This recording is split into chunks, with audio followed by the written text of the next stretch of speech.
Andami Namasami Samanji. Arham. Suksatama Aso. Haji. We welcome everybody on this another fantastic session about to begin this morning on the Granth of Saman Suttam. We also wish Suksata to all the tapasvis. This morning's topic is really exciting, and we hope that we all take the most benefit from how Samanji is explaining to us the descriptive narrations of these gathas. And today morning, it's Potani Atmane Jito Ne Jano. What a great topic for us to further dwell and deep dive into.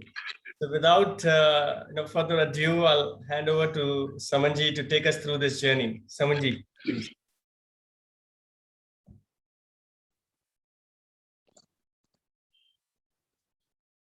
नमस्कार महामंत्र से कार्यक्रम प्रारंभ करेंगे। ओम नमो अरिहंताणं। ओम नमो अरिहंता। ओम नमो सिद्धाणं। ओम नमो ओम नमो आयरि। ओम नमो आयरि। ओम नमो उवज्जायाणम्। ओम नमो उवज्जायाणम्। नमो लोये सवसाहुणम्। नमो लोये सवसाहुणम्। एसो पचनमुक्तारो।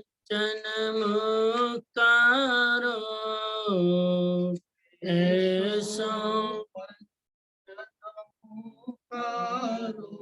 सव पावपणासनो।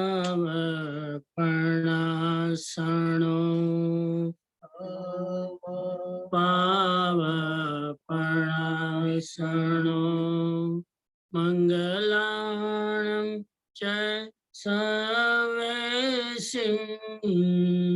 मंगलाणं च पढमं हवै मंगलम्। पढमं हवै मंगलम्। 2-3 मिनट मेडिटेशन में बैठेंगे। कमर गर्दन सीधी, आंखें बंद, मन शांत। Only for 3 minute meditation. 3 time Om sound and we'll start the meditation.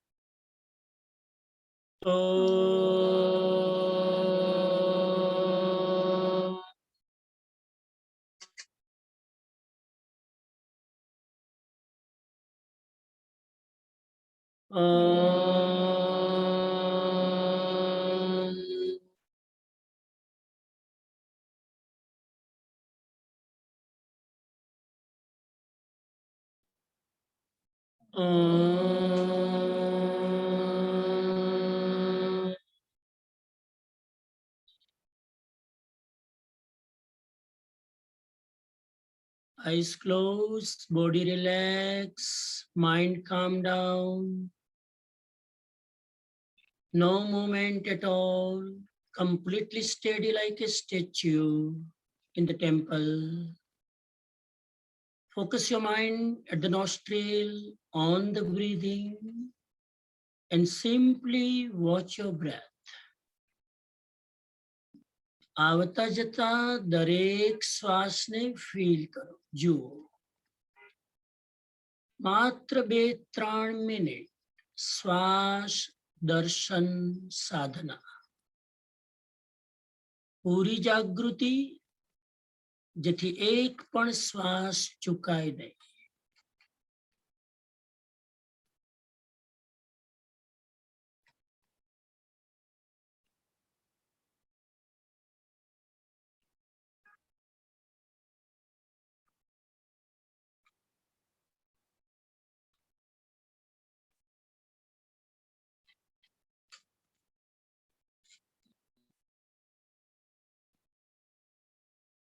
કંઈ જ કરવાનું નથી, केवल जो श्वास चल रही है उसे देखना है, फील करना है।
तीन बार लंबी गहरी श्वास, प्रयोग को विराम देंगे।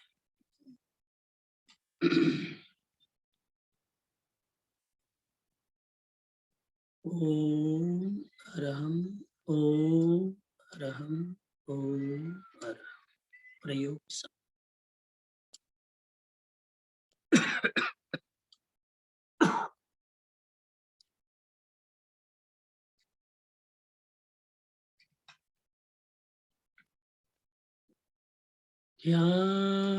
ध्यानमूलम्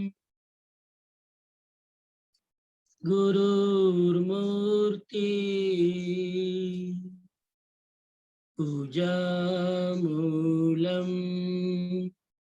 गुरुपदम्, मंत्रमूलम् गुरुर्वाक्यम्, मोक्षमूलम् गुरुकृपा, मोक्षमूलम् गुरुकृपा।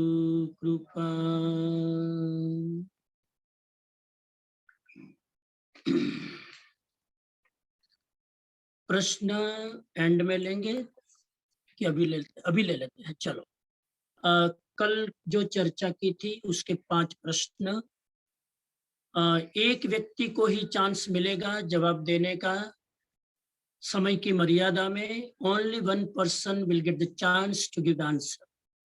क्वेश्चन नंबर 1, 102 की गाथा में 12 तप को ढूंढे।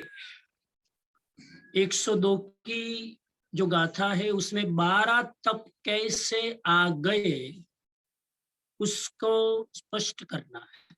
कौन करेंगे? Raise your hand please. आप अपना हैंड्स का निशान लगा दे ताकि चूज कर सके। Time 30 second, only 30 second. हाँ, मोसबीबेन शाह अनम्यूट करो।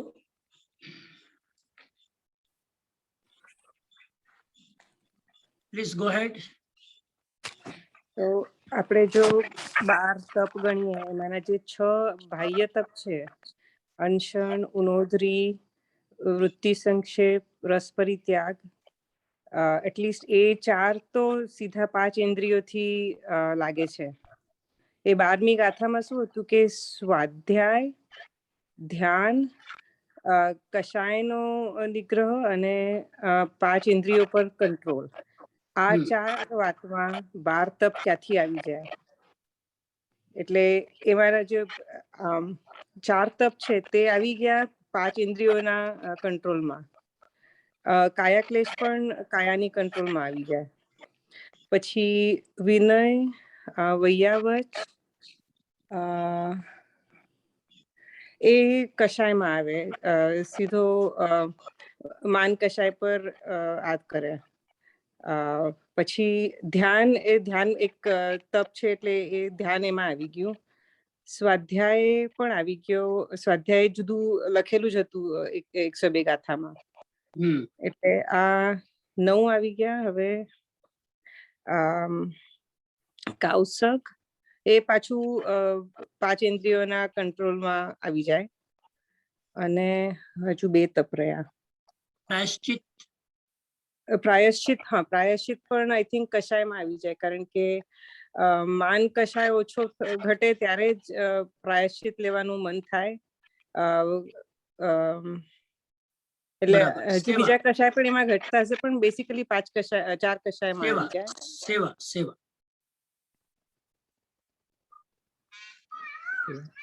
શું કહો સમણજી? સેવા. હા, એટલે એમાં આવી જાય. અને હજુ એક તપ રહ્યું, વયાવચ સેવા.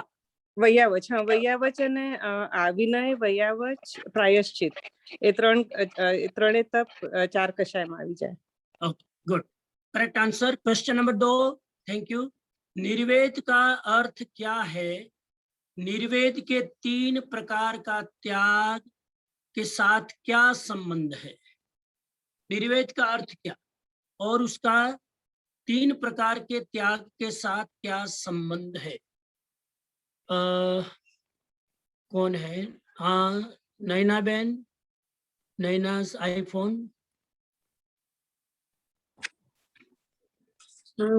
जय जिनेन्द्र मथुन जी. निर्वेद का अर्थ है वैराग्य और वो संसार, शरीर और भोग से संबंधित है. और अगर वैराग्य आता है तभी हम भोग को छोड़ सकते हैं, शरीर का कायाक्लेश कर सकते हैं, संसार के वृत्तियों से छुटकारा पा सकते हैं. ठीक है, करेक्ट आंसर. क्वेश्चन 3. त्याग की 4 कंडीशन कौन सी है? त्याग करने की 4 कंडीशन. 30 सेकंड का टाइम.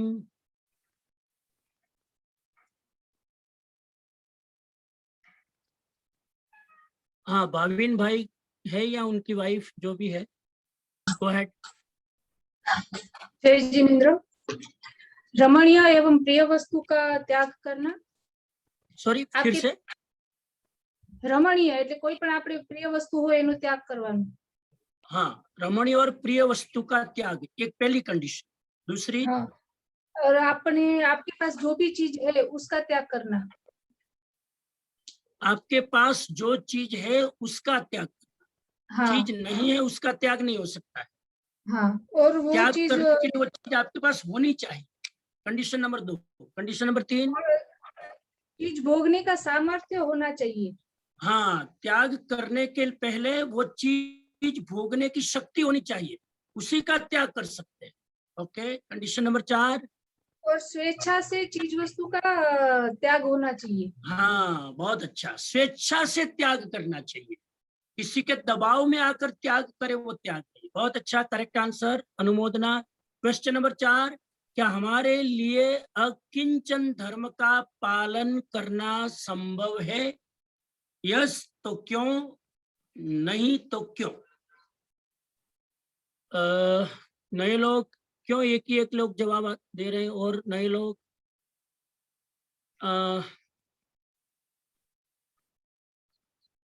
धर्मार्थ शाह बोलो. अनम्यूट करो. नमस्कार. ये अकिंचन धर्म का पालन करना संभव नहीं है. वैसे संभव है, बट आई मीन संभव नहीं है, क्योंकि हम लोग वो छोड़ नहीं पाएंगे. हमारा वो छोड़ नहीं पाएंगे. वो छोड़ना बहुत मुश्किल है. आप तो हमको कंफ्यूज में डाल रहे हो. संभव है कि नहीं है? संभव है, संभव है। हाँ तो क्यों है? संभव है क्योंकि अगर आप समझो कि शरीर अलग, मतलब आत्मा अलग है और बाकी सब चीजें जो है वो सिर्फ हम यूज कर रहे हैं, हमें उससे अटैचमेंट नहीं रखना है, वो चलो मेरा कोई है, बात मेरा नहीं। है, वो नहीं रखना है। अकिंचन धर्म का पालन हमारे लिए संभव है अगर हम ये माने कि मेरा कुछ भी नहीं है। भाव से हम द्रव्य से अकिंचन नहीं बन सकते हैं क्योंकि हम परिग्रह और सब पदार्थों के बीच में रहते हैं, लेकिन भाव से अंदर से मैं माने कि मेरा कुछ भी नहीं है, तो भाव से अकिंचन धर्म का पालन संभव है। काम भोगों की आसक्ति सबसे भयानक है। कैसे और बचने का उपाय क्या? चलो कौन है? किनल भाई, किसका हाथ है? देखिए, काम भोगों की आसक्ति सबसे भयानक है। हाँ सोनल बेन बोलो। सोनल बेन सेट अनम्यूट करो और बोलो।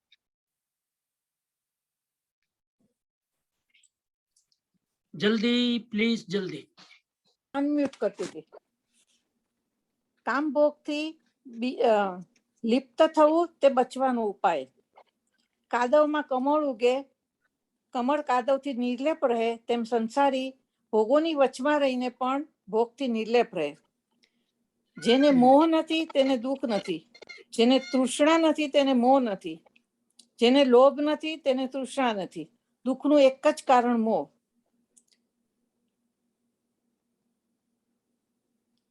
ઓકે. મોહનો હા. અર્થ મને આ વસ્તુ વ્યક્તિ પરિસ્થિતિ વગર ન ચાલે તે મોહ. તૃષ્ણા એટલે આ મને જોઈએ, આના વગર ન ચાલે તેવી લેવાની ભેગું કરવાની વૃત્તિ. તૃષ્ણાને કેમ છોડવી? લોભ છોડવો. લોભ Okay, એટલે ન thank you. વાપરવાનું મન થાય, ન આપવાનું મન થાય. ओके, बहुत अच्छा। देखो, काम भोगों की आसक्ति सबसे भयानक है क्योंकि वो हमारे अनादि के संस्कार है। सभी योनि में ये वृत्ति इतनी प्रबल रही है, इसलिए काम भोगों की आसक्ति सबसे खतरनाक है। योगी को भी नहीं छोड़ती है, भोगी को तो छोड़ती ही नहीं है, सबसे खतरनाक है क्योंकि पुराने जन्मों के संस्कारों की आदत है। और उसको बचने का उपाय है कि आदमी ये संकल्प करे मन में और अपने भीतर वो ध्यान के द्वारा, साधना के द्वारा, भक्ति के द्वारा परम तत्व का दर्शन कर ले तो वो भोगासक्ति को छोड़ सकता है। परम दृष्टवा निवर्तन्ते, भगवत गीता कहे छे कि परम तत्व स्वरूपનું જો તમે ધ્યાન કરી શકો तो ભોગની આસક્તિ ઉપર કંટ્રોલ કરી શકાય। આ 5 પ્રશ્નો 5 जवाब। Thank you. जय जिनेन्द्र। आज के विषय में प्रवेश करते हैं। सदगुरु के चरणों में वंदना। सिंगापुर जैन संघ के समस्त श्रावक श्राविकाओं को ओम अरहम, जय जिनेन्द्र। जो भी ऑनलाइन और प्रत्यक्ष मेरे सामने सब सुन रहे हैं, उन सबको भी मेरी ओर से ओम अरहम। श्रवण सुत्तम के आधार पर हम पिछले 3-4 दिनों से पर्युषण पावन पर्व में स्वाध्याय कर रहे हैं। आज 6 सितंबर 2021 और सुबह के व्याख्यान का आज चौथा दिन। आज का हमारा विषय है एक अपनी आत्मा को जीतो और जानो। We should know only our soul and we should conquer the soul।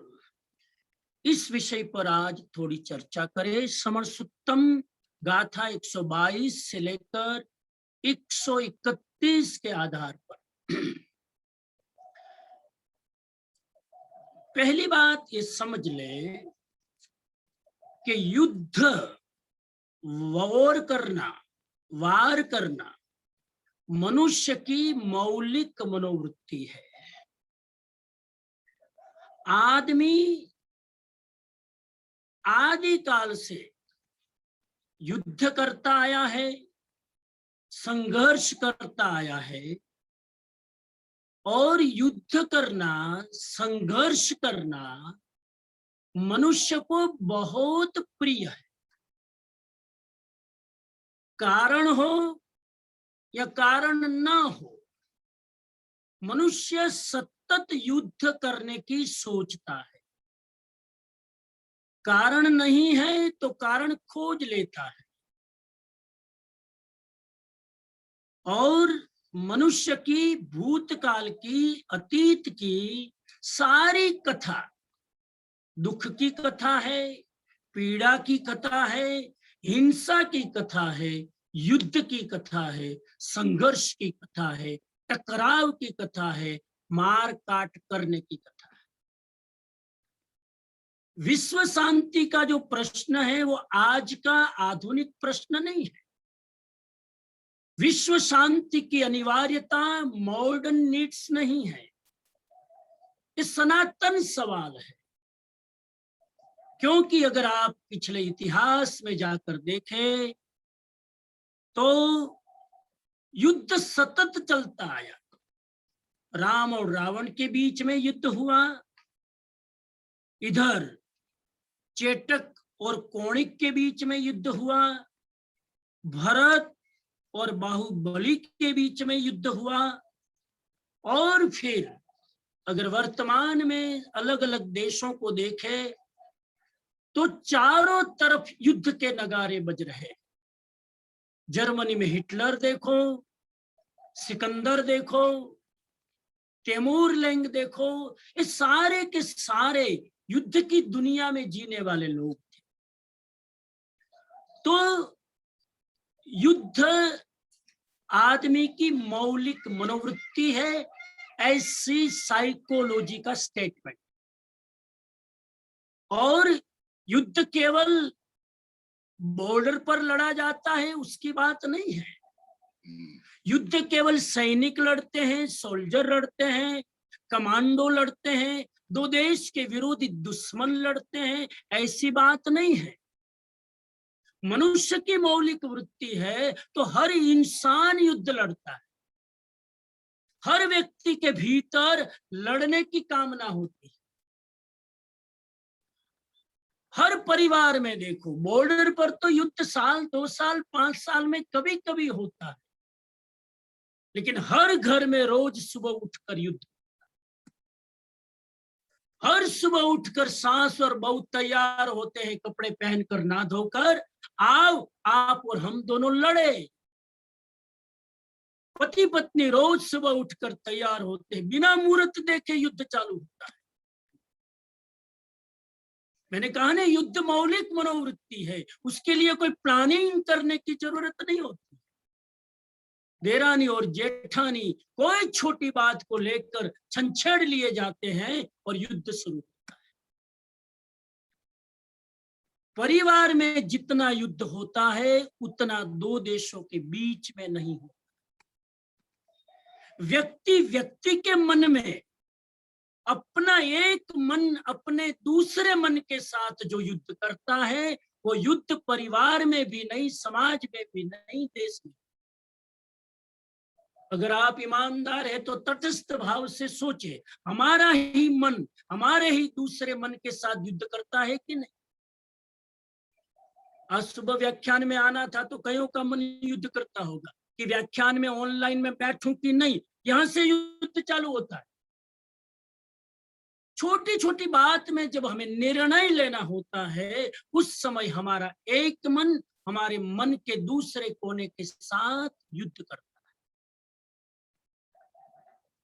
तो युद्ध मनुष्य की वृत्ति है, मनुष्य लड़ता आया है। और भगवान महावीर स्वामी को यह पता था कि आदमी की वृत्ति को रोका नहीं जा सकता। आदमी की वृत्ति को रोका नहीं जा सकता। और भगवान महावीर स्वामी खुद क्षत्रिय थे, और आज भगवान महावीर स्वामी का क्षत्रियत्व क्या है वो आपको सामने दिखेगा। सारे के सारे 24 तीर्थंकर क्षत्रिय थे और युद्ध की भाषा जानते थे। महावीर स्वामी के समय भी युद्ध का माहौल था। आदिनाथ के समय भी बाहुबली और भरत युद्ध के लिए तैयार हुए थे, राज्य को हड़पने के लिए। सारे के सारे तीर्थंकरों के पिछले जन्मों के संस्कार युद्ध के संस्कार थे। तो महावीर स्वामी को मालूम था युद्ध किए बिना आदमी रहेगा नहीं। हिटलर ने, एकमात्र हिटलर ने यहूदियों को कहते हैं कि करीब करीब एकमात्र हिटलर ने 50 लाख यहूदी को खत्म किया। कल्पना कर सकते हैं एक आदमी क्या कर सकता है। एक स्टेलिन ने रूस के अंदर 60 लाख लोगों को मरघट भेज दी और हिटलर ने तो यहां तक लिखा है कि बड़ा नेता बनना हो तो युद्ध करो। आप कल्पना कर सकते हो, बड़ा नेता बनना हो, बड़ा पॉलिटिशियन बनना हो, बड़ा हीरो बनना हो तो युद्ध करो। कोई भी देश का प्रधानमंत्री या राष्ट्रपति अगर युद्ध का बगुल बजा दे तो वो नेता वर्ल्ड पॉपुलर हो जाए। हिटलर ने इसीलिए युद्ध किया। हिटलर को कौन जानता था? जर्मन में एक साथ युद्ध का नगारा बजा, पूरी दुनिया हिटलर को जानने लगी। इधर नेगेटिव वे, इधर positive way, but we know who Hitler is. तो ये युद्ध की सारी स्थिति है। लेकिन भगवान महावीर ने ऐसा टर्न लिया। महावीर ने मन में सोचा कि युद्ध के बिना आदमी रहेगा नहीं। संस्कार युद्ध के हैं, खाली दिशा को बदल दिया जाए। जो युद्ध आदमी बाहर करता है, भगवान महावीर ने कहा युद्ध करो, खूब करो। और भगवान ने तो शास्त्र में लिखा है युद्धहिम खलु दुर्लहा, युद्ध करने का अवसर बहुत दुर्लभ है, बार बार नहीं मिलता है, ये मौका कभी कभी मिलता है। उत्तराधीन सूत्र में युद्धारिम खलु दुर्लहा, युद्ध करने का अवसर दुर्लभ। लेकिन युद्ध किससे करे? दूसरे से नहीं, खुद से। युद्ध की वृत्ति नहीं छूटेगी, लेकिन युद्ध करने की डायरेक्शन बदल दो। क्या फर्क है? मैं आपसे विनंती करूं, बाहर के लोगों के साथ युद्ध करने में और खुद की वृत्तियां और कामनाओं के साथ युद्ध करने में फर्क क्या है? तो दो प्रकार के युद्ध हो गए, बाहर से लड़ना है, अंदर से लड़ना, दूसरों से लड़ना है, खुद से लड़ना। दोनों में 5, 6, 7 टाइप के फर्क है। पहला फर्क यह है कि दूसरों के साथ युद्ध करना सरल है, खुद की वृत्तियों के साथ युद्ध करना कठिन है, बहुत मुश्किल है। पहला फर्क, विस्तार में नहीं जा पाऊंगा। दूसरा फर्क है कि बाहर का युद्ध जो है वो दिखता है, अंदर का जो युद्ध है वो फिजिकली दिखता नहीं है। मैं अपनी वृत्तियों के साथ लड़ता हूं तब ये युद्ध दिखाई नहीं देता है, अदृश्य है, सूक्ष्म है, सटल है। तीसरा फर्क है, बाहर का युद्ध दूसरे के शरीर के साथ लड़ा जाता है। बाहर का जब एक तालिबान और एक अफगानिस्तान लड़ता है तो उसमें टारगेट दूसरे व्यक्ति का शरीर हो। अंदर का युद्ध जब आदमी लड़ता है तो उसमें दूसरे के शरीर के साथ नहीं, खुद के शरीर के साथ भी नहीं, अंदर का युद्ध खुद के मन के साथ लड़ा जाता है। ये मानसिक युद्ध है, ये भावनात्मक युद्ध है, मेंटल एंड इमोशनल वॉर है। चौथा फर्क है, बाहर का युद्ध एक समय की मर्यादा में लड़ा जाता है। प्राचीन समय में युद्ध होते थे तो उसके नियम होते थे। सूर्योदय के पहले युद्ध शुरू नहीं होता था, सूर्यास्त के बाद युद्ध चल नहीं सकता। सूर्योदय से युद्ध चालू होता, सूर्यास्त में युद्ध खत्म। दिन में लड़ा जाता, अंदर का युद्ध ज्यादा रात में लड़ा जाता। दिन में तो आदमी ये टिकट घूमता है, दिन में तो आदमी को लगता है कि मैं तो देवता हूं, दिन में तो आदमी स्नान होकर तैयार होता है सर्वधाम होकर, तो आदमी को लगता है कि मेरे जैसा पवित्र आत्मा कोई नहीं है। लेकिन सारी वृत्तियां रात को खड़ी होती है, सारी कामनाएं, सारी इच्छाएं, सारे विचारों के तूफान रात को खड़े। बाहर का युद्ध दिन में लड़ा जाता है, अंदर का युद्ध ज्यादातर रात को। चौथा फर्क। पांचवा फर्क है, बाहर का युद्ध करने वाला सबसे ज्यादा डरपोक, डरा हुआ आदमी बाहर लड़ता है। बाहर जो गोली चलाता है वो बहादुर नहीं है, वो वीर नहीं है, वो महावीर नहीं है। सबसे कायर और कमजोर आदमी दूसरे पर गोली दागता है। ये जो बाहर में जो गोलियां चल रही है ना आज तालिबान इधर, सब लोग डरे हुए हैं। अगर डरे हुए नहीं होते तो हाथ में हथियार उठाने की जरूरत नहीं। अपनी मौत से डरते हैं, इसीलिए अपने मौत से बचने के लिए दूसरे को मौत के घाट उतारते। तो इसमें आदमी डरपोक है। अंदर में जो आदमी अपनी वृत्तियों के साथ, कामनाओं के साथ, इच्छाओं के साथ, लालसाओं के साथ, कसाई के साथ युद्ध करता है, वो आदमी बहादुर है। कमजोर की तो हैसियत ही नहीं है, अपने क्रोध के साथ लड़ सके, अपने ईगो के साथ लड़ सके, उसके लिए बहादुरी चाहिए। ये पांचवा फर्क। छठा फर्क, बाहर लड़ने के लिए साधन सामग्री चाहिए। कितनी कितनी साधन सामग्री चाहिए। तालिबान वाले को तो लॉटरी लग गई, अमेरिका वाले सब छोड़ के गए। सारे के सारे युद्ध के साधन अमेरिका वाले अफगानिस्तान में छोड़ के गए, तालिबान को हाथ लग गए, और उसी अब अमेरिका के हथियारों से तालिबान लड़ रहा है। हथियारों के बिना बाहर का युद्ध नहीं होता, और अंदर का युद्ध करना है तो किसी हथियार की जरूरत, कोई साधन की जरूरत नहीं। मैं यहाँ बैठा हूं, अपने साथ अपनी वृत्तियों से लड़ सकता, कोई साधन की जरूरत नहीं। छठा फर्क है, बाहर का युद्ध करने में पाप का बंधन होता है, अंदर का युद्ध करने से पाप जो बंधे हुए हैं वो टूट जाते हैं।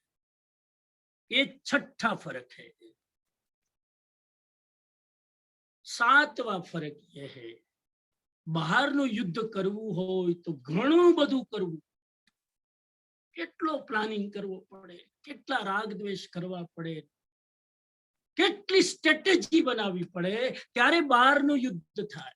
અંદરનું યુદ્ધ કરવું હોય તો કઈ કરવાની જરૂર, નથિંગ ટુ ડુ.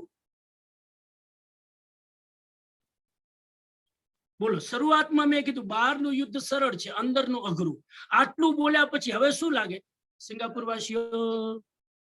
અંદરના યુદ્ધમાં કઈ શસ્ત્રની જરૂર નહીં, પ્લાનિંગની જરૂર નહીં, સ્ટ્રેટેજીની જરૂર નહીં, કોઈ સહારેની જરૂર નહીં. અંદરના યુદ્ધ તમે એકલા બેઠા બેઠા લડી શકો. બોલો હવે કયું સરળ? આજ સુધી એમ લાગતું હતું કે બહાર લડવું સહેલું છે, અંદર લડવું અઘરું છે. મહાવીર સ્વામી કહે છે બહાર લડવામાં તો કેટલી આપાધાપી અને મારકૂટ છે, અંદર લડવામાં કઈ જોખમ નથી. કઈ પણ કર્યા વગર અંદરનું યુદ્ધ લડી શકાય. આ શબ્દ હું બોલી રહ્યો છું ભગવાનની ભાષામાં. માત્ર દર્શક બનો, આંખ બંધ કરીને તમારી વૃત્તિઓની, વાસનાઓને, કામનાઓને, ઈચ્છાઓને માત્ર જુઓ. જૈન દર્શને શબ્દ વાપર્યો છે માત્ર જ્ઞાયક ભાવમાં. બહુ ઊંચો શબ્દ છે આત્મા. જ્ઞાયક ભાવ, ગુજરાતીમાં જ્ઞાયક ભાવ, હિન્દીમાં જ્ઞાયક ભાવ થયો, માત્ર દર્શન ભાવમાં રહ્યો. ભગવાન મહાવીર કે છે અંદરના યુદ્ધ કરવા માટે ક્રોધથી લડવાની જરૂર નથી, કામ વાસનાથી લડવાની જરૂર નથી, તમારા ભયથી લડવાની જરૂર નથી, માત્ર એને જુઓ યુદ્ધ સત્ય. મને ક્રોધ આવે છે, આટલું હું જોઈને એક્સેપ્ટ કરું, મારું યુદ્ધ શરૂ થઈ. અંદરની દુનિયામાં જોવું એ જ યુદ્ધ છે. અને છેલ્લી વાત કહી દઉં,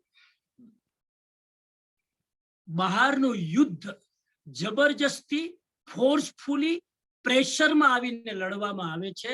અંદરના યુદ્ધમાં કોઈ પ્રેશર નથી, કોઈ જબરજસ્તી નથી, કોઈ જાતની બહારથી ઓબ્લિગેશન નથી. અંદરનું યુદ્ધ પ્રેમથી લડવામાં આવે છે, બહારનું યુદ્ધ વેરથી લડવામાં આવે છે.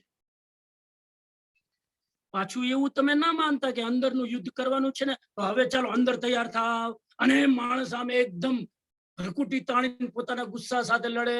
આ ગુસ્સો મને કેમ આવે છે? આ અંદરનું યુદ્ધ આક્રમક થઈને નથી લડવાનું, પ્રેમથી લડવાનું છે, હમદર્દીના ભાવથી લડવાનું છે, આત્મીય ભાવથી લડવાનું છે.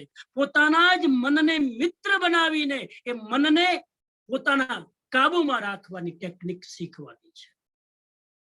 આ અંદરનું યુદ્ધ પ્રેમથી, મૈત્રીથી, કરુણાથી, સદભાવથી લડવાનું છે. હવે વિષય ક્લિયર થઈ રહ્યો હશે કે મહાવીર શા માટે કહે છે કે તું તારી જાત સાથે યુદ્ધ કર. આત્મના યુદ્ધસ્વ, પોતાની આત્મા સાથે લડ. અને એટલા માટે લડવાનું એક કારણ એ છે સાહેબ, બીજાની નજરમાં આપણને લાગે કે હું પરફેક્ટ છું, પણ મને ખબર છે કે મારી અંદર કેટલું અંધારું. આપણે બધા અંદરથી એટલા બધા કોમ્પ્લેક્સિટીથી ભરેલા છીએ, ગ્રંથિઓથી ભરેલા છીએ. ગ્રંથિઓ કેવી તમને કહું, આપણા આદર્શ અલગ હોય, આપણી ઈચ્છાઓ અલગ. આ કોમ્પ્લેક્સ. દુનિયાની સામે આપણે આપણા આદર્શો પ્રસ્તુત કરીએ અને આપણી અંદરની ઈચ્છાઓ આપણા આદર્શોથી જ અલગ. આપણી કરવું શું છે એ અલગ હોય અને આપણે બતાવીએ શું છીએ એ અલગ. લોકોની સામે આપણે અલગ હોઈએ છીએ, પોતાની જાત સાથે જ્યારે એકલા હોઈએ ત્યારે આપણે અલગ હોઈએ છીએ. આ બધા સાથે લડવાનું છે. એ ભગવાન મહાવીર સ્વામી અહીંયા મેસેજ આપે છે કે તું તારી જાત સાથે લડ. આજના કેટલાક શ્લોકો લગભગ 122 થી 131 શ્લોક સુધી ભગવાન મહાવીર સ્વામી આપણને તૈયાર કરશે કે કેવી રીતે જાત સાથે લડવું, શું કામ લડવું, આ યુદ્ધ શું કામ કરવું, આ યુદ્ધ કરવાનો ફાયદો શું અને બહારનું યુદ્ધ ન કરવાનું એ મહાવીર સ્વામી હવે કહેશે. ક્ષત્રિય છે ને મહાવીર સ્વામી, અને મહાવીર સ્વામીએ 12.5 વર્ષ યુદ્ધ.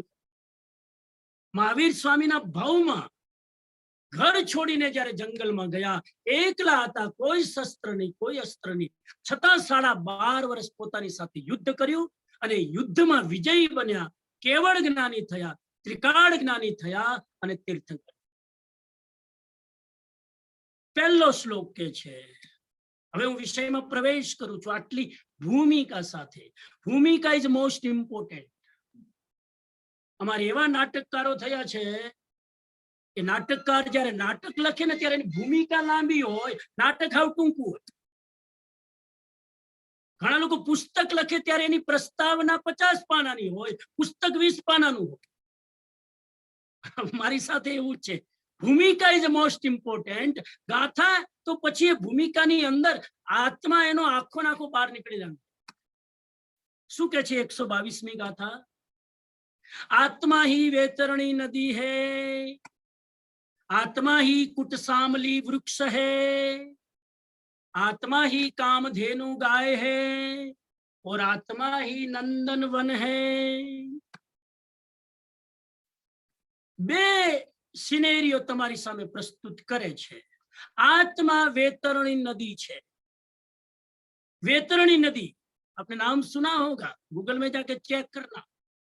हाँ, वैतरणी नदी एक ऐसी नदी है नारकी में, हेल में, जिसका पानी भयंकर गर्म, 100 डिग्री, जिसमें पांव रखो तो पांव बाष्पीभवन हो जाए, ऐसी गर्म नदी वैतरणी नदी जो हेल के नरक के अंदर बहती है। ऐसे सभी शास्त्र कहते हैं, जैन हिंदू सभी शास्त्रों में इसकी चर्चा है। वैतरणी नदी, आत्मा ही ये वैतरणी नदी है, और आत्मा ही कुटसामली वृक्ष है।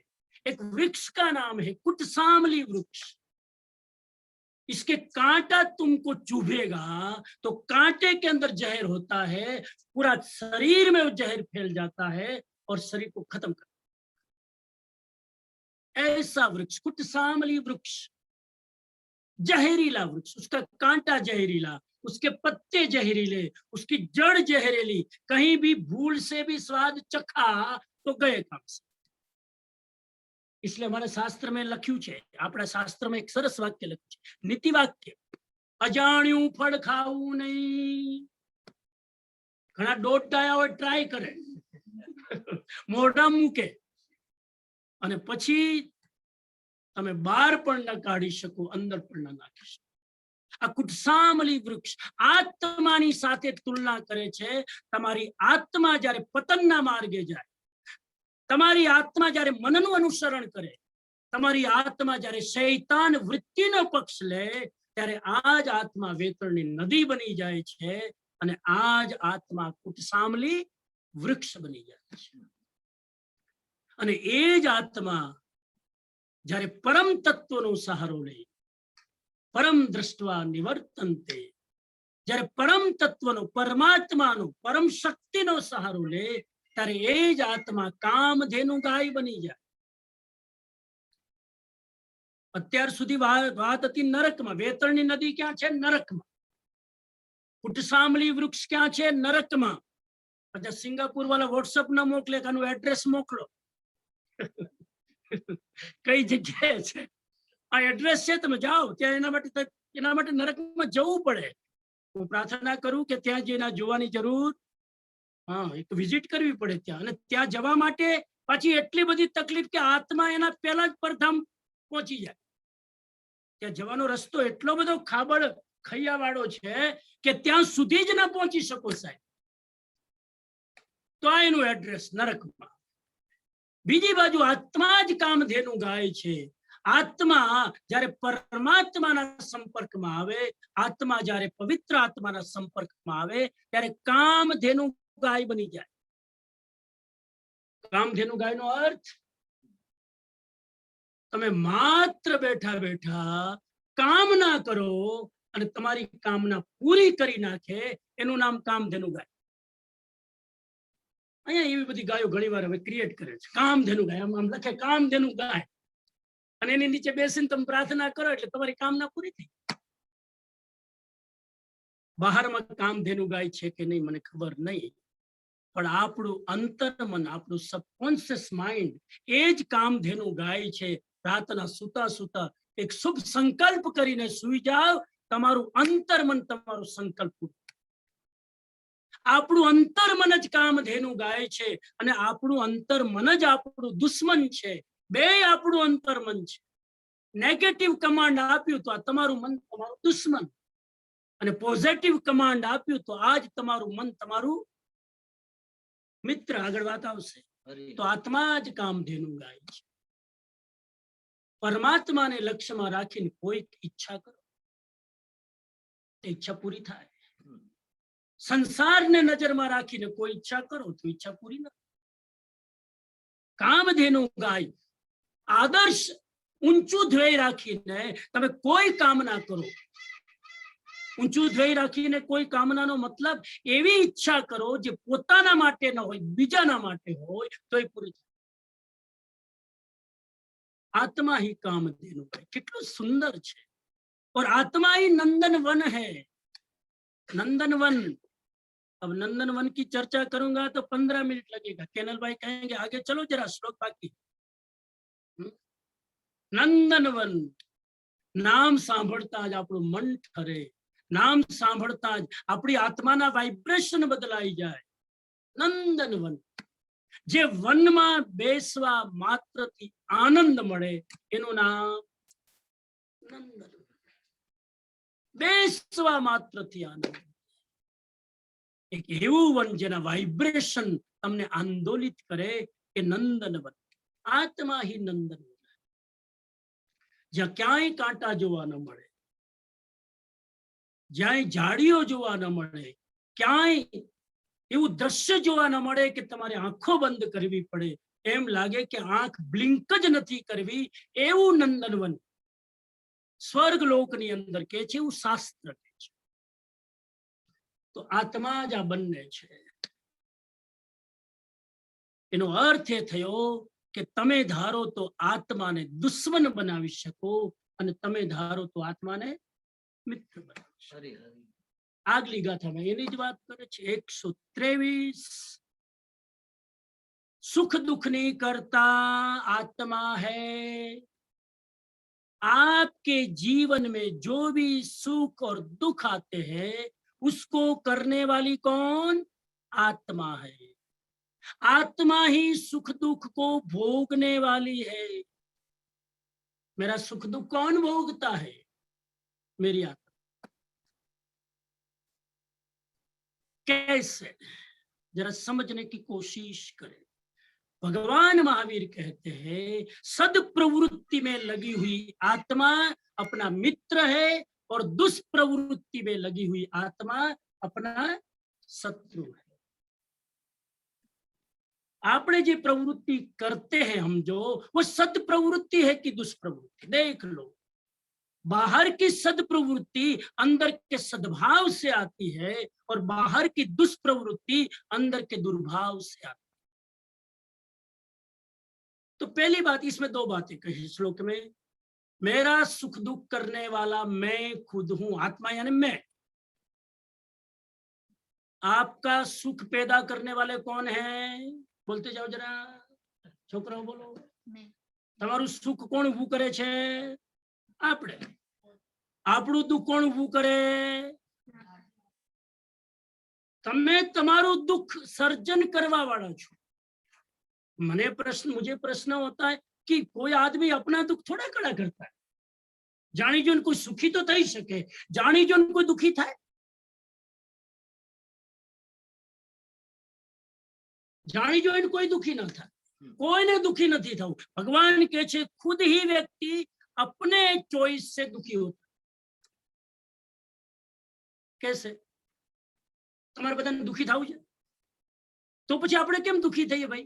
दुखी થાવું નથી, પણ આપણા ધંધા એવા છે કે આપણે દુઃખ ઉભા. ઈચ્છા दुखी થવાની નથી, પણ આપણી વૃત્તિઓ એવી છે, લાલસાઓ એવી છે, કામનાઓ એવી છે કે આપણે જાણતા કે અજાણતા ઉભા કરીએ છીએ. हमारे गुरुजी आचार्य महाप्रज्ञ जी ने लिखा है, चाहता है सुख जाता है दुख की दिशा में, चाहता है सुख और जाता है दुख की दिशा में. अंदर से आत्मा सुख चाहता है, लेकिन मन जो है वो बाहर भटकता है वृत्तियां और वासनाओं में और उससे दुख क्रिएट. तो पहली बात तो ये आज के श्लोक में जिम्मेदारी खुद पर लेना. हम बड़े होशियार हैं टालने में. रशिया को पूछो कि क्यों दुखी है, क्योंकि एक अमीर एक गरीब, कम्युनिस्ट कर दो, ना कोई दुखी रहेगा ना कोई सुखी रहेगा, सब इक्वल. स्टालिन ने पूरी व्यवस्था कर दी कि अमीर के पास ज्यादा है तो छीन लो और गरीब के पास कम है तो दे दो. साम्यवाद, साम्यवाद आ जाएगा तो सब सुखी हो जाएगा. आ गया, आके गया. साम्यवाद आने के बाद भी रशिया में लोग सुखी हुए नहीं. बाहर से तुम साम्यवाद ला दोगे, अंदर की वृत्तियों में साम्यवाद कैसे लाओगे? फिर किसी ने कहा कि आदमी दुखी है ना, उसका कारण आदमी नहीं है, ये आकाश में जो ग्रह है ना, एक ग्रह बदा नड़े है. शनि की 7.5 चल रही है, बड़े दुखी है. अब 7.5 साल तक माथे पर हाथ देके बैठो. 7.5 साल तो कुछ नहीं होगा, पनौती है. अब यहाँ बैठे बैठे आकाश के ग्रह तुमको नड़ते हैं, ग्रह को बेचारे को पता ही नहीं कि मैं किसी को नड़ता हूं। किसी ग्रह को जाके पूछो। हमने बदनाम कर दिया शनि को, हमने बदनाम कर दिया मंगल को। नाम कितना पवित्र मंगल, वो किसी का अमंगल करे? नाम ही मंगल। छोकरियों ने तो लग्न ना થાય, મંગળની કુંડળી લે 27 વર્ષ પહેલા લગ્ન નહીં થાય ભાઈ, મંગળની કુંડળી લે થતા હોય તોય ના કરે, કેન્સલ। 27 વર્ષ સુધી તો અડતા જ નહીં। હારામ હારું પાત્ર હોય તો રિજેક્ટ, બેમ કે પેલો ઉપર મંગળ વચ્ચે આવીને બેઠો છે પતિ પત્ની વચ્ચે, એ કરવા નહીં દે। तो ग्रह वाले कहते हमारे ग्रह नड़ते। आयुर्वेद को पूछो कि और कोई तकलीफ नहीं, तुम्हारा वात पित्त का भी प्रॉब्लम। आयुर्वेद कहता है वात पित्त कब के प्रॉब्लम है। साइकोलॉजिस्ट को पूछो, आदमी दुखी नहीं है, आदमी दुखी है उसका कारण है उसकी दमित इच्छाएं, सप्रेस डिजायर। बाकी तो कोई आदमी दुखी नहीं। सब लोग ब्लेम करते हैं दूसरे। हमारी हिंदू परंपरा में पूछो आदमी दुखी क्यों है।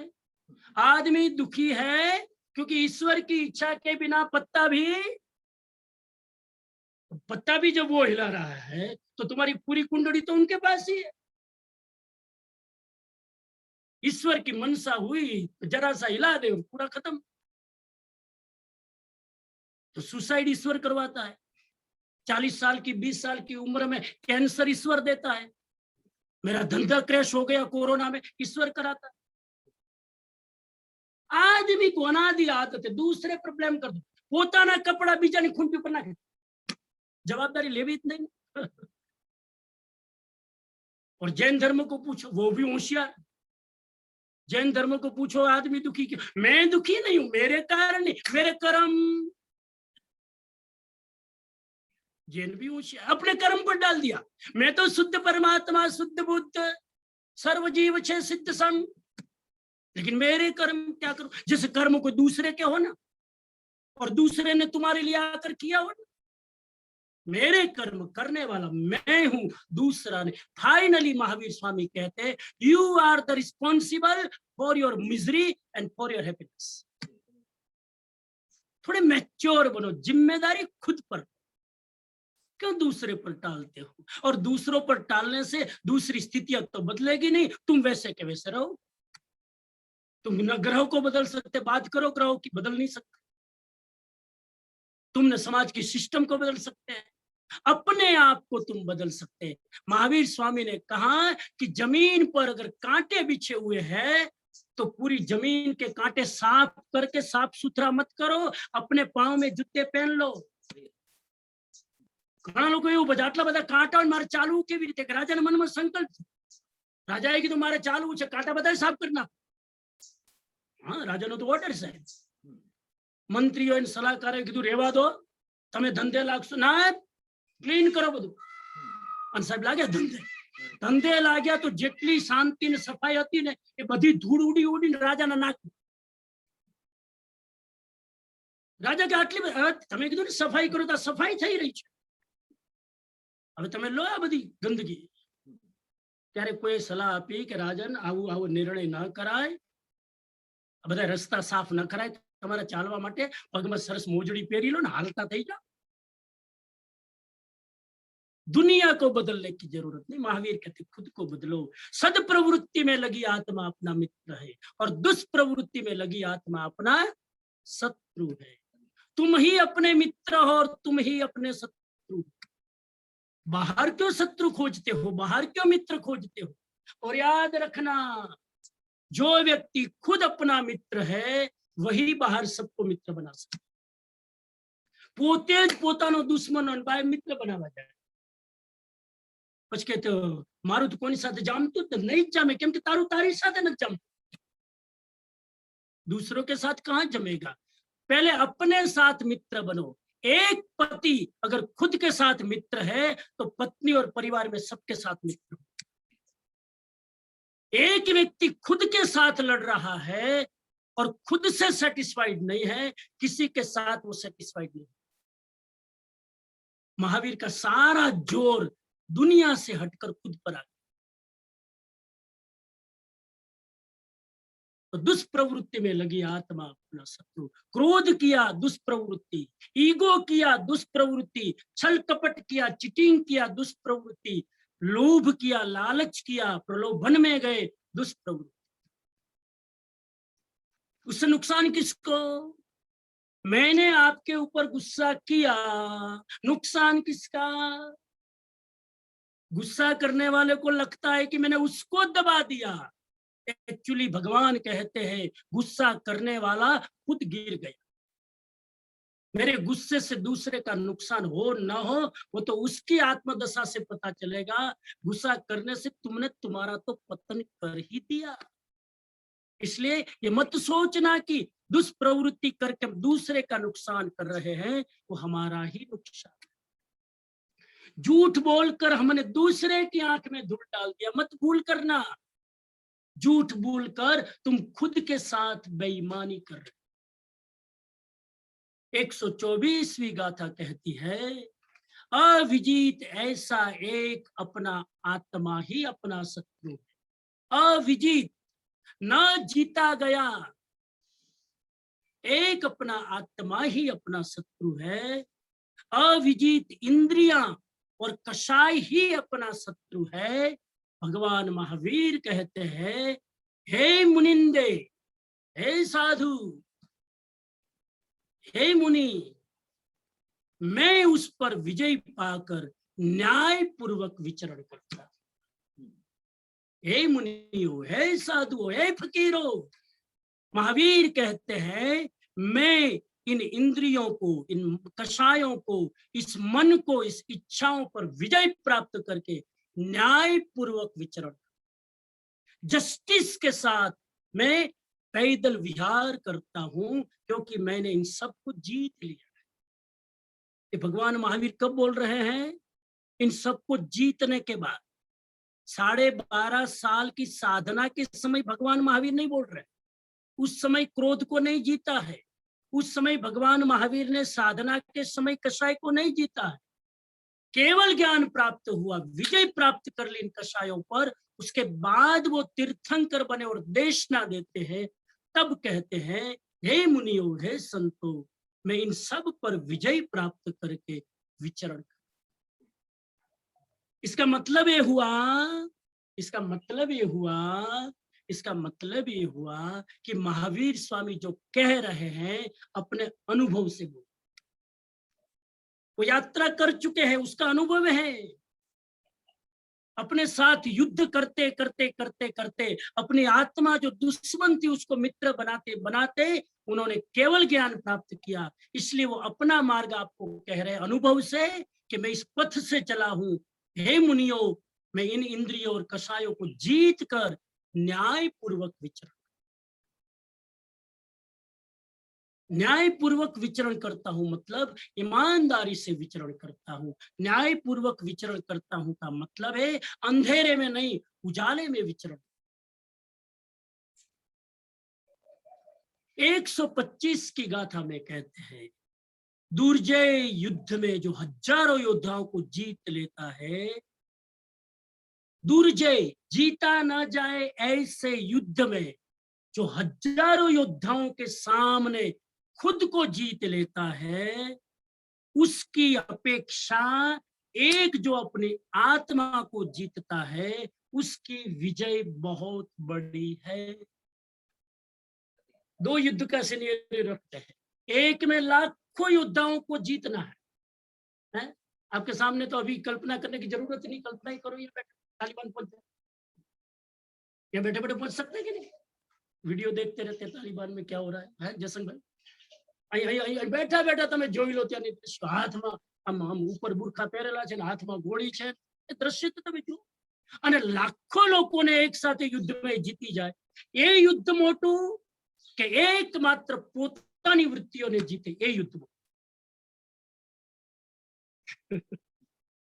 भगवान महावीर कहते हैं, अगर हजारों से लड़ना होता तो मैं राजगृही नगरी में लड़ता, मैं तो क्षत्रिय था।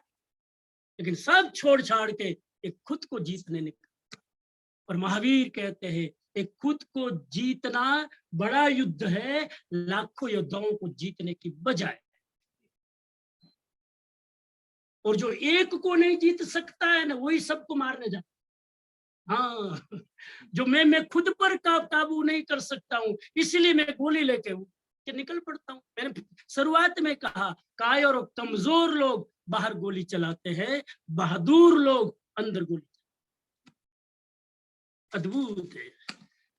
આજની ચર્ચા તો બહુ આમ યુદ્ધની ચર્ચા કેવી બધાને ગમે? યુદ્ધની ચર્ચા ગમે કે નહીં? શાંતિ શાંતિની વાત કરો ને માણસ શાંત થઈ જાય। मैं महसूस, सॉरी गुजराती में ज्यादा चल रहा हूँ, हिंदी वाले लोग क्षमा करेंगे। આવો વિષય મળે ત્યારે આમ પોતાની ઓરિજિનલ લેંગ્વેજ બોલવાની, એમાં ही કાઠિયાવાડી લેંગ્વેજ। लेकिन मुझे हिंदी में बोलना है क्योंकि मेरी मर्यादा है। जब युद्ध का मौका होता है ना, जब युद्ध का अवसर होता है ना, मैंने ऐसा महसूस किया भीमसी भाई, जब युद्ध का मौका होता है, युद्ध का माहौल होता है, उस समय आदमी के चेहरे की चमक बदल जाती है। हाँ नरोत्तम भाई, फलाना दादा बैठे हमारे इतिहासकार, कभी उनका लाभ लेंगे। 95 इयर्स के, पूरे हिंदुस्तान में इतिहास के सबसे बड़ी आत्मा मेरे सामने ये बैठे, नरोत्तम भाई। तो जब कारगिल का युद्ध हुआ, सब लोग 4 बजे उठकर इतने एक्साइट हो जाते थे और पेपर नहीं पढ़ते थे, उन्होंने पेपर पढ़ना चालू किया। क्या हो रहा है आज?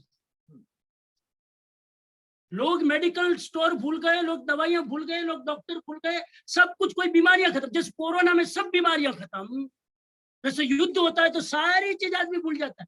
घर में लड़ाई हो रही वो भूल जाते, क्योंकि सरहद की लड़ाई याद आती। क्या हो रहा है? आदमी को युद्ध की भाषा अच्छी लगती है, लेकिन भगवान ने पूरा ऐसा टर्न किया है कि दुनिया के साथ लड़ना कायरता है, खुद के साथ लड़ने वाला महावीर होता है। एक अपनी आत्मा को जीतता है, वो महान है। दूसरे को जीतने से सब कुछ मिलेगा, पद मिलेगा, प्रतिष्ठा मिलेगी, संपत्ति मिलेगी, हुकूमत मिलेगी, लेकिन दूसरों को जीतने से संतोष नहीं। पूछो किसी टेररिस्ट को कि तुमने इतने लोगों को मार दिया, सेटिस्फैक्शन मिला ना? कल और प्लान है। अगर वो शांति से बैठ जाए तो समझो वो सेटिस्फाइड, लेकिन कल और किसी को उड़ाने का प्लान है, संतोष नहीं मिलेगा। बाहर का युद्ध करने वाले को अभय नहीं मिलेगा। अभय तो भगवत गीता कहती है, देवी संपदा जब तुम्हारे भीतर खिलने लगे तभी डर। शौर्य नहीं आएगा बाहर के युद्ध में, क्योंकि कायर आदमी लड़ रहा है, उसमें शौर्य नहीं होता है। अंदर लड़ने में शौर्य चाहिए। डरपोक आदमी बाहर लड़ता है, निर्भीक आदमी अंदर लड़ता है। और जो बाहर लड़ता है उसको खुद को मरने का डर है, जो अपने साथ लड़ता है उसको मरने का डर नहीं है। वो तो पहले ही मानता है आत्मा कभी मरती नहीं। नैनम छिदन्ति शस्त्राणि नाहम दहती पावगम, अग्नि जला नहीं सकती, शस्त्र उसे मार नहीं सकती। 126 की गाथा कहती है, प्रश्न खड़ा करते भगवान महावीर, बाह्य युद्ध से तुझे क्या मिला? सीधा क्वेश्चन कर रहे। मैं जैन कमेटी को विनंती करूं सिंगापुर की कि प्रोजेक्ट लेके जरा तालिबान जाओ, ये प्रोजेक्ट लेके महावीर स्वामी का जरा अफगानिस्तान जाओ, और ये मैसेज महावीर का उन तक पहुंचाओ कि बाहर के युद्ध से तुम्हें क्या मिला। इतने एयरपोर्ट उड़ा देने से, इतने लोगों की जान जाने से। मैं एक बात की विनंती करूं सिंगापुर वासियों को कि कल हमारी बच्चों की क्लास, परसों रविवार को हमारी बच्चों की क्लास चल रही थी। छोटे बच्चे थे, सबसे बढ़िया क्लास मुझे उन बच्चों की लगी। हालांकि मैं सब बच्चों को भी देख नहीं पाया, मैं जरा फोन को रोल कर रहा था, देख रहा था स्क्रॉल करके। और जब लास्ट में धवल भाई ने बच्चों को कहा कि क्वेश्चन आंसर थोड़ी देर करेंगे, सब प्रश्नों के ऊपर प्रश्न, बच्चों की ऐसी झड़ी लग गई और मैं सिंगापुर वासियों को कहूं कि आपके ही बच्चों के प्रश्न क्या थे मैं बता दूं, एक ही प्रश्न थे सर, एक ही प्रश्न थे।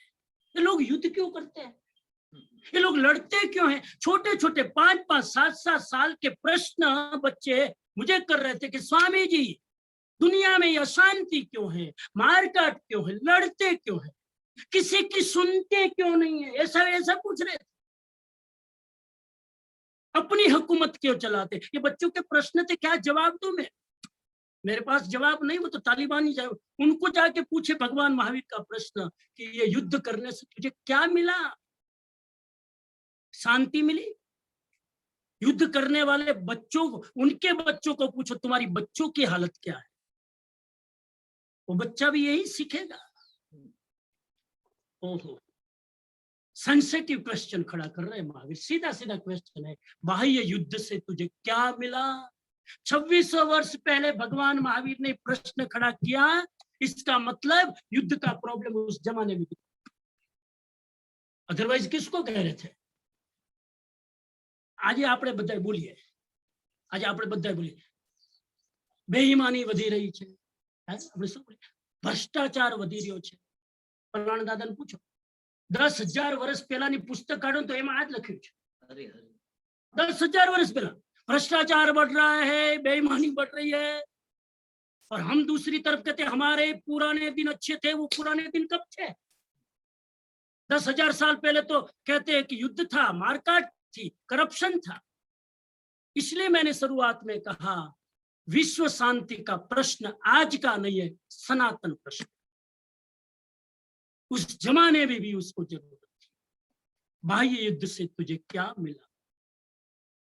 फिर जवाब दे रहे हैं कुछ नहीं मिला, अपने से युद्ध कर, कुछ मिलेगा, बहुत कुछ मिलेगा। अपने से युद्ध कर, अपने द्वारा अपने को जीतने से ही सच्चा सुख प्राप्त होता है। बोलो किससे लड़ना है? एक आदमी ने देवता से प्रार्थना की, 25 साल से देवता की भक्ति की, देवता प्रसन्न हो गए। देवता ने कहा राजी हो गया, तेरी भक्ति से मांग ले जो मांगना है। उसने कहा और कुछ नहीं चाहिए, ये दुनिया मोरी मिट्टी में आ जाए ऐसा करो, ये पूरी दुनिया मोरी मिट्टी में आ जाए ऐसा कुछ करो। देवता ने कहा वो तो मेरी मुट्ठी में भी नहीं, ऐसा कुछ मांग जो मैं दे सकूं। तो ऐसा करो, छोड़ो दुनिया को, ये मेरा देश मेरी मुट्ठी में आ जाए ऐसा कुछ करो। देवता ने कहा मेरा देश भी मेरी मुट्ठी में नहीं, तुझे कैसे वरदान दूं? छोड़ो, मेरा शहर मेरी मुट्ठी में आ जाए ऐसा, वो भी मुश्किल है। छोड़ो, मेरा नगर मेरी मुट्ठी में आ जाए, मैं काबू कर लूं, मालिक बन जाऊं, वो भी पॉसिबल। अरे छोड़ो, एक काम करो, मेरे घर वाले मेरे कंट्रोल में, छोड़ो बाहर के, वो तो कर सकते हैं। ऐसा आशीर्वाद दो, मेरे घर वाले सब मेरे रिमोट कंट्रोल से चलो। देवता ने कहा नामुमकिन। तो ऐसा करो, मेरी पत्नी मेरे कंट्रोल में आ जाए। बस अब तो बहुत सिंपल बिजनेस है, मेरी पत्नी बस एक ही। तब देवता ने कहा उसके पहले वाला ऑप्शन ठीक था। पत्नी को कंट्रोल, या पत्नियों को कहता हूं पति ले लेना, हाँ नहीं तो कहेंगे आप पुरुष का पक्ष ले रहे हो, वो भी मुश्किल है। तब कहा कि ऐसा करो, मेरा मन मुट्ठी में आ जाए। तो कहा कि पत्नी तो फिर भी आ सकती है, मन को मुट्ठी में करना सबसे मुश्किल। भगवान महावीर कहते हैं जो अपने मन को जीत लेता है वो युद्ध में विजयी हो जाता है, और जो पूरी दुनिया के मन को जीतने निकलता है वो हार। इसीलिए अपने आप को जीतना है, अपने साथ विजय प्राप्त करना ही कठिन है। अपने साथ विजय प्राप्त करना ही कठिन है, किंतु यही इस लोक में और परलोक में सुख का कारण है। कठिन है, लेकिन आ जन्म में आवता जन्म में सुखी थવું હોય, આ એક જ માર્ગ છે। તું તારી જાતને જીત, तू तारी जात नो मालिक बन, तू तारी जात नो मित्र बन, तू नंदन वन बन, तू काम धेनु बन। मैं स्वयं, अब देखो अगला सूत्र इतना जोरदार है, मैं स्वयं संयम और तप के द्वारा खुद पर विजय प्राप्त करूं, ये योग्य है, बजाय दूसरे लोग मुझे बंधन में और वध्य में रखे, उसकी बजाय मैं स्वयं काबू। There are two type of discipline. एक तो दूसरे लोग मेरे को डिसिप्लिन में रखे। तो पवन के बच्चे बैठे हैं, 5 बजे उठ जाओ, कोई उठाने आए, देखिए आप तो उठ जाते होंगे, अपने उठ जाते हो। एक तो दूसरे लोग कंट्रोल करें, उठ जाओ, होमवर्क कर लो, ये कर लो, टीवी मत देखो, ये मत करो। पूरे समाज को शायद दूसरे लोग चलाते हैं। अब ट्रैफिक में देखो, रास्ते पर राजकोट में तो 4 रास्ते पर सिग्नल है, फिर भी पुलिस खड़ा है। अरे सिग्नल है, फिर पुलिस की क्या जरूरत? क्योंकि सिग्नल की सुने कौन? वहां पर पुलिस खड़ा है, पुलिस को इशारा करना पड़ता है कि अब ये लाइन जाएगी, अब ये लाइन जाएगी। दूसरे लोग मेरे पर काबू करते हैं, मैं डिसिप्लिन से क्यों ना चलूं?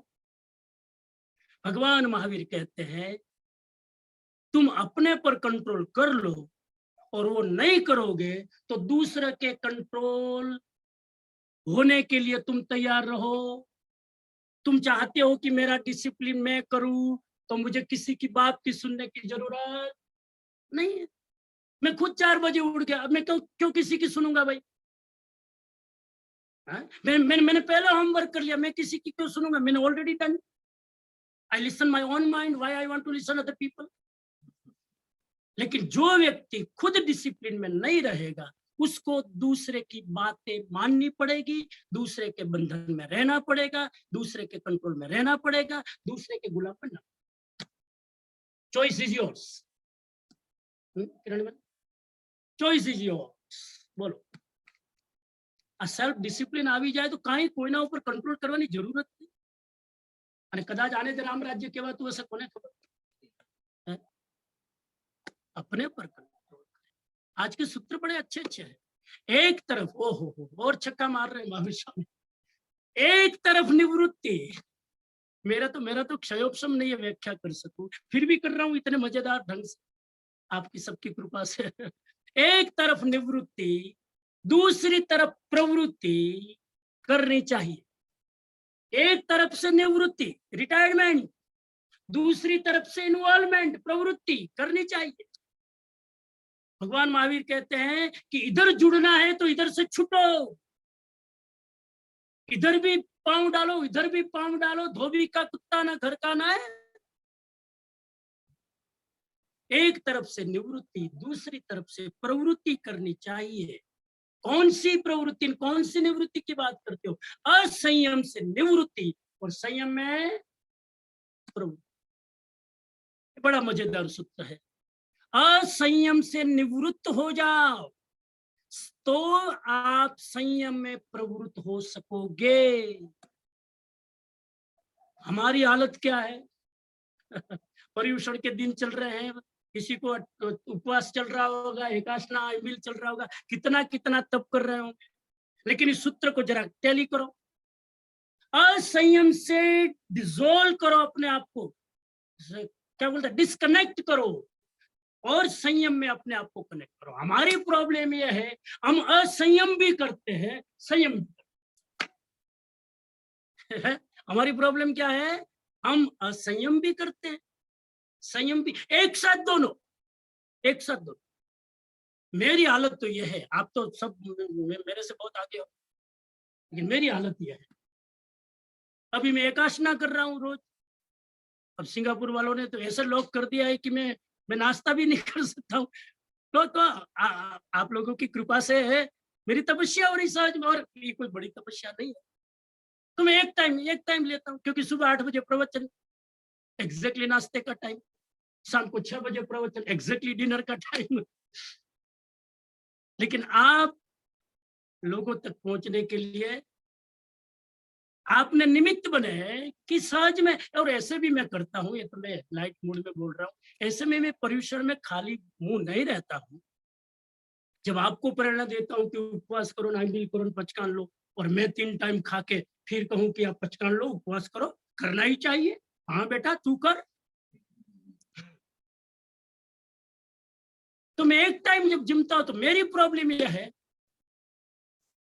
कि शाम को भूख ना लगे, उसकी चिंता, इसलिए दोपहर को शाम के टाइम का खा लेता। मैं तो मेरी प्रॉब्लम बता रहा हूँ, आप तो सब बहुत आगे। हमें तो एकटाणु करवा माटे एकटाणु करो त्यारे एक ज टाइम जेटલું खाता हशो ने।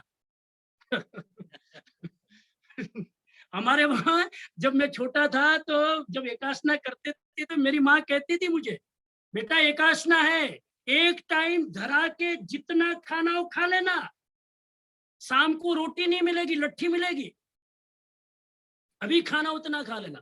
तो एकदम डट के 3 टाइम का खाता। અને પછી આખા આખા ગામમાં કઈ મારે તો તપસ્યા હોય, મારે તો એકાસનું હોય, મારે તો વ્રત આજે। હા હા હા, मानी महात्मा एक टाइम। तो ये महावीर का सूत्र कहता है असंयम से निवृत्ति और संयम में प्रवृत्ति होनी चाहिए। अगर संयम में प्रवृत्ति करते हो तो पहले असंयम छोड़ो। हम तो एकासना भी कर रहे हैं यानी संयम, और एकासने में 3 टाइम का खा रहे यानी असंयम, एक साथ दोनों चल रहा है। मैं कोशिश करता हूं कि एकासना करते करते भी उणोदरी व्रत कर सकूं, कोशिश, लेकिन नहीं होता। ये मन है ना, मन आधे में टिकता ही नहीं, मन एक्सट्रीम में जाता है, इसलिए जरा मुश्किल। इस सूत्र की तो व्याख्या कितनी करें। एक साथ 2 विरोधी चीजें एक साथ मत करो। आप भोग भी करे और त्याग भी करे, इम्पॉसिबल। आप हिंसा भी करे और अहिंसा के भी नारा लगाए, इम्पॉसिबल। अब आप मेरी बात समझ रहे हैं। आप इंद्रियों का भोग भी भोगे और आप वैरागी बनकर तपश्चर्या भी करें, एक साथ भगवान कहते नहीं चले।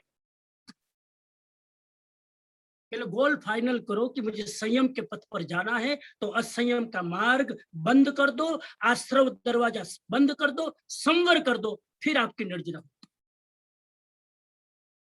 समझ रहे हो मेरी बात।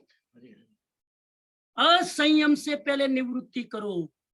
ऐसा नहीं होगा कि मुझे धर्म में भी उतनी रुचि है, मुझे अधर्म में भी उतनी रुचि, मुझे पाप करने में भी बड़ा रस आता है, मुझे पुण्यात्मा बनने में भी बड़ा रस आता है। भगवान कहते दोनों धंधा नहीं, सेलेक्ट वन, नहीं तो खुद के साथ धोखा करो।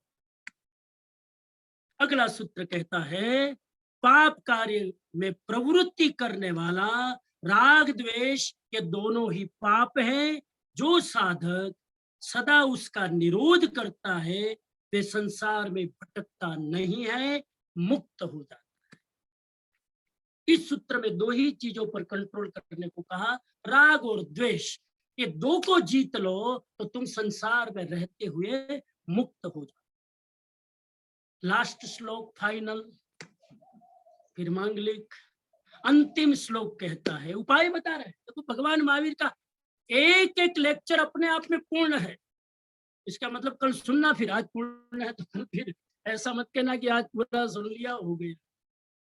131वीं गाथा कहती है जैसे लगाम द्वारा घोड़े को रोका जाता है, उपाय खाली उपदेश नहीं, जैसे लगाम के द्वारा घोड़े को रोका जाता है वैसे ही ज्ञान, ध्यान और तप की लगाम के द्वारा आप अपनी वृत्तियों को रोके। उपाय बता दो। घोड़े पर कैसे लगाम लगाते? ठाड़ दे के हम खींचते हैं, मयूर भाई, ठाड़ दे, घोड़ा ने सौखी दे, घोड़ा ऊपर लगाम जो है, लगाम वगैरह नो घोड़ा भटका भी दे। उसी तरह आप अपने मन पर लगाम कौन सी लगाओगे? 3 लगाम बताई, ज्ञान रूपी लगाम, ध्यान रूपी लगाम और तप रूपी लगाम आप लगा लो। आपका मन का घोड़ा कहीं नहीं जाए। पूरी चर्चा का उपसंहार करूं और मंगल कामना करूं कि आज से हम संकल्प करें, आज तक हमने कोशिश की अपनी एनर्जी को वेस्ट करने की, दूसरे को जीतने में, दूसरे पर अपनी छाप छोड़ने में, दूसरे पर अपना यश बढ़ाने में, दूसरे पर अपनी मालिकी करने में आज तक हमने कोई कसर नहीं।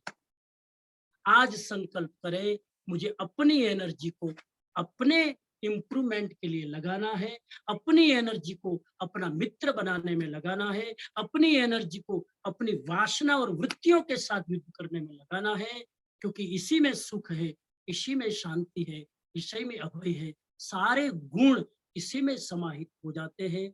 मैं मंगल कामना करूं, सद्भावना करूं कि आप आज से अपने साथ युद्ध करेंगे। पर्युषण और है क्या? पर्युषण अपने साथ युद्ध करने का मार्ग। पर्युषण में हम जितनी आराधना करते, ये 2 टाइम व्याख्यान सुनना अपने साथ युद्ध है, नौकारसी करना अपने साथ युद्ध है, एकाशना करना अपने साथ युद्ध है, उपवास करना अपनी स्वादेंद्रिय पर विजय प्राप्त करने का युद्ध है। ये जितने भी आराधना है पर्युषण की, खुद के साथ युद्ध करने की आराधना है। आप अपनी आत्मा के साथ युद्ध करने में सफल बने, कामयाब बने, ऐसी मेरी मंगल कामना। ओम अरहम, ओम अरहम, ओम।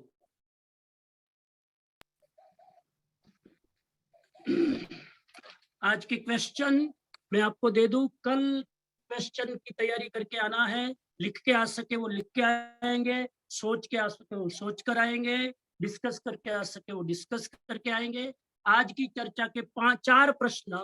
पहला प्रश्न लखी लेજો, हाँ आ होमवर्क 24 કલાક પછી લઈને આવવાનું છે। पहला क्वेश्चन, आदमी युद्ध क्यों करता है? उदाहरण से समझाए। आदमी युद्ध क्यों करता है? Explain with the example. और युद्ध से क्या होता है? उससे क्या होता है? what is the outcome, what is the consequences of the युद्ध? उसका जवाब ढूंढ के आना है। क्वेश्चन नंबर 2, महावीर स्वामी की युद्ध के बारे में क्या दृष्टि है? निबंध लिखना है। महावीर स्वामी की युद्ध के बारे में क्या दृष्टि है, क्या विजन है? What is the vision of the Mahavir Swami about the war? तीसरा क्वेश्चन है, क्या मेरी अपनी आत्मा सुख दुख का कारण है? कैसे? वाई? हाउ? क्या मेरी आत्मा सुख दुख का कारण है? अगर है तो कैसे? हाउ? और चौथा प्रश्न, संयम और असंयम के बारे में महावीर प्रभु की क्या शिक्षा है? संयम और असंयम के बारे में महावीर प्रभु की क्या शिक्षा है? ये 4 प्रश्न के जवाब कल सोच कर आना है। आज की बात संपन्न। कुछ अनाउंसमेंट के साथ मांगलिक सुनेंगे। हाँ जी, जय Hind. Just a quick announcement. This evening topic is Kevuche Nai nu Swaroop. Kaisa hai Nai ka Swaroop? So please do join in for this evening session. It will start at 8:15 p.m. We'll start with the Aarti and Mangal Diva. So please do take the labh of having the darshan of Bhagwan Mahavir, and we'll do Aarti and Mangal Diva first before we get started with the pravachan of this evening. समझिए मंगल पाठ। बस, very good. उपवास का पचकान जिसको लेना हो, उपवास जिसको लेना हो हाथ जोड़ लो। आज का उपवास, कल सुबह 9 तक, आज उपवास उपरांत विहम विहारम असणम पाणम खाद्यम स्वाद्यम नथा भोगणम सास्सागारणम महत्तागारणम सव्व समाहिवत्यागारणम अपाणं ओशिराम त्याग। आज रात का प्रवचन नई के ऊपर है। बड़ा ही फिलोसॉफिकल डीप सब्जेक्ट है। पूरी तैयारी के साथ, पूरा जरा टॉनिक लेके बैठना, पूरी मेंटली प्रिपेयर होके बैठना, बराबर आराम करके बैठना, क्योंकि थोड़ा डीप सब्जेक्ट है। मेरे लिए भी मुश्किल है, इसलिए आप की स्थिति में समझ पा रहा हूं, लेकिन पूरी तैयारी के साथ आना। शाम को मांगलिक, मुझे पता है कि बीच बीच में 1-2 गाथा हम लेते हैं, उसको लेना चाहिए, लेकिन समय की मर्यादा में हम गाथा प्ले नहीं कर सके आज, क्षमा चाहूंगा, मांग ली। चत्तारि मंगलम अरिहंता मंगलम सिद्धा मंगलम शाहु मंगलम केवली पन्नत्तो धम्मो मंगलम। चत्तारि लोगुत्तमा अरिहंता लोगुत्तमा सिद्धा लोगुत्तमा साहु लोगुत्तमा केवली पन्नत्तो धम्मो लोगुत्तमा। चत्तारि शरणं प्रवज्जामि अरिहंते शरणं प्रवज्जामि सिद्धे शरणं प्रवज्जामि साहु शरणं प्रवज्जामि केवली पन्नत्तम धम्मं शरणं प्रवज्जामि। अंगूठे अमृत वशे लब्धि तड़ा भंडार गुरु गौतम ने समरिये मनवांछित फलदातार। सर्व मांगल मांगल्यम सर्व कल्याण कारणम प्रधानाम सर्वधर्माणाम जैनम जयति शासनम। जिन शासन देव की जय। Thank you. बढ़िया। I will love to unmute all. You can say Vandan to Samanji as well. हाँ जी। नामी नमन स्वामी। नमन स्वामी। नमन स्वामी। वंदामि नमन स्वामी। होमवर्क करके आना, हाँ कल सब होमवर्क। वंदामि नमस्ते। To join today program. Blessing everyone. जय जय जय जय। Mama, auntie. Okay, I will close the session now.